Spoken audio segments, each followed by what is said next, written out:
Hello, Chiefs Kingdom. Welcome to a brand new episode of the Chiefs Report. My name is Jackson Durham. This is my first time on this channel, and today we've got some unfortunate news to discuss. Obviously, yesterday, Rashee Rice is hit with a 6-game suspension. Today, we're focused on potential replacement options for him to start the season for the Chiefs, both internal and external via free agency. So let's get into that, but before we do, I want to let you guys know, Chiefs content is ramping back up on this channel, so lock us in. Subscribe today, turn on those notifications. We've got a ton more on the way. I could be taking over as the permanent host of this channel if you guys support this video, if you lock us in and subscribe. So let the bosses know you like what I'm doing here, lock us in, and get ready for some more Chiefs content coming real soon. But let's get into the replacement options for Rashee Rice, both external and internal. Starting with the external free agents, we've got a couple guys I think could be interesting options for the Kansas City Chiefs to go out and sign in free agency.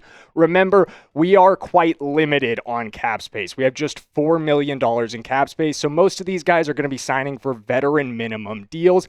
But we need more depth in the receiver room right now. We have a pretty solid group once Rice is back. I think it's one of the better receiver rooms in the NFL. I think it's pretty underrated with Xavier Worthy, Marquise Brown. Jalen Royals has a strong chance to make a big impact this year. I really like what Juju Smith-Schuster did at times last season. But with Rice out, I think we need another guy to step up, whether that's an external or an internal. So let's talk about a couple external options that could burst. Number one is Gabe Davis, and number two is Nelson Agholor. I know these are not the most exciting options in the NFL, but again, we are very limited on cap space, and I think we can get both of these guys to agree to veteran minimum deals with the opportunity to go chase a Super Bowl ring in Kansas City.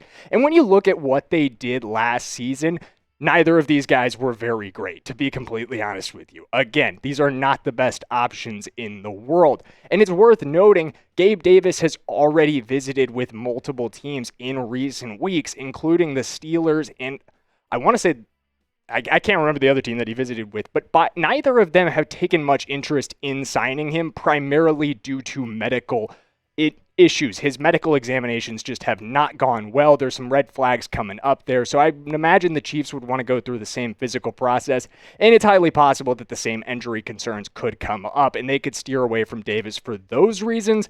But you also look at what he's done statistically recently and what Nelson Agholor has done statistically recently. And like I said, neither of these guys are super exciting options, at least in terms of their recent performance. Agholor just 7 games last season with the Ravens, only 14 receptions for 231 yards. Yes, that's great efficiency, but at this point in his career, even though he's still got some speed on him, he's basically just a functional deep threat. Gabe Davis, significantly younger, 6 years younger at 26, but dealt with major injuries last season, and it doesn't seem like he's recovering from them well. Again, teams have steered away from signing him because of the medical issues that are coming up during physicals. So there is a strong possibility that either of those two guys could be the options on veteran minimum deals, because like I said, there's major issues with both of them. But a third option worth considering is Hunter Renfrow, a former opponent of the Kansas City Chiefs, most of his career spent with the Raiders, obviously one of the major rivals, but Renfrow could be an interesting option coming over to Kansas City as well. But another guy who's got some major red flags as well. Did not play at all in 2024 and really struggled in 2022 and 2023. Just 585 combined yards in those 2 seasons versus over 1,000 in the only 1,000-yard season of his career in 2021. We had over 100 receptions as well. So there is solid play in Renfrow's track record, but it just hasn't been in a very long time. The last 27 games of his career were very average, and now we're looking at 3 years removed from any sort of, I don't even think you could say elite performance from Hunter Renfrow, but at least well above average performance from Hunter Renfrow. So all 3 of these guys, all 3 of these options, none of them are blowing you away. Like I've said multiple times, they're not exactly game changers for this Chiefs receiver room, but they could be good depth pieces, good options around Patrick Mahomes and some of the guys we already have to get through that 6 games without Rashee Rice. So, again, I want to ask you guys, what is your confidence level in the Chiefs receiver room without Rashee Rice at this point? For the 6 games we've got to go through with him, do you feel like we need to make a move? Scale it 1 to 10 for me in the comments. 1 being you have no confidence at all. Number 10 being you think this is the best receiver room in the NFL, even without Rice there. So let me know in the comments below.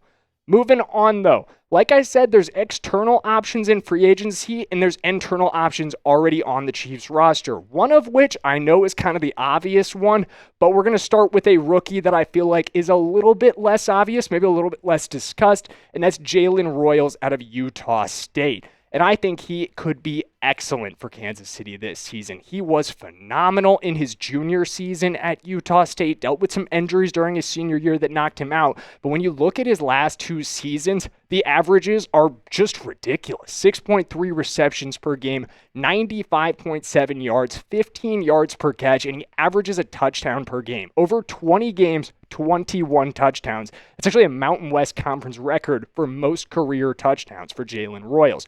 So this guy is phenomenal. He's used to stepping into the role of being a primary option in an offense, and I think we need him to adapt very, very quickly to NFL speed. That is something that could be huge for us because stylistically, when you look at his tape, he kind of reminds me of Rashee Rice. That was something that I remember when I was scouting him. I was like, gosh, this guy just looks exactly like Rashee Rice. So it wasn't a huge surprise that the Chiefs picked him up, and I think he could be the guy that helps you get through. But unfortunately, he hasn't been practicing this week due to knee tendonitis. It's a bit of a minor issue for him over the last couple weeks. It's knocked him out since that 3rd preseason game. He has not been playing. But according to Matt Derrick on Twitter, Chiefs beat writer for the Chiefs Digest, unless there's a setback, you can expect Jalen Royals to be available to start the season in week 1 in Brazil against the Chargers. So I think he should have that day 1 opportunity to be an impact maker in Kansas City, and I'm really excited to see if he can step up and fill that hole. But obviously, the number 1 guy, the guy everyone's been waiting for me to talk about to fill this role, is Xavier Worthy. And this is the thing I think I really need to drive home.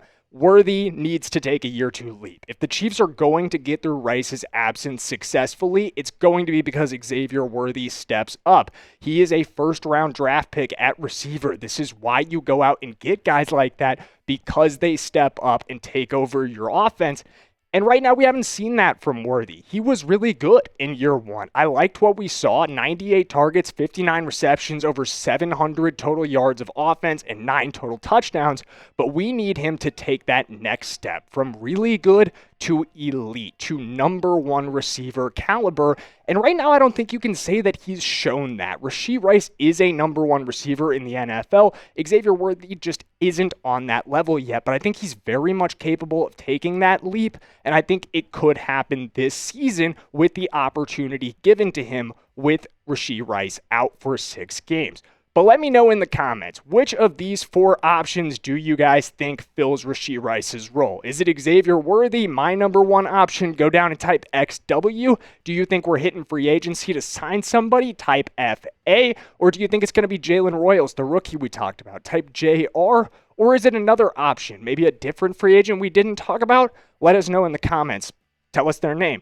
But that's going to do it for today's show, Chiefs Kingdom. If you enjoyed my debut on the channel, if you want to see me back, I need your guys' help. If you want to make this a permanent part of what I do here at Chat Sports, go down in the comments, let the bosses know I did a great job, and more importantly, hit that subscribe button for me. Ring that bell. Like I said earlier in the video, we got Chiefs content coming back in full swing on this channel, and you don't want to miss a thing. So hit that subscribe button, ring that bell, and lock us in.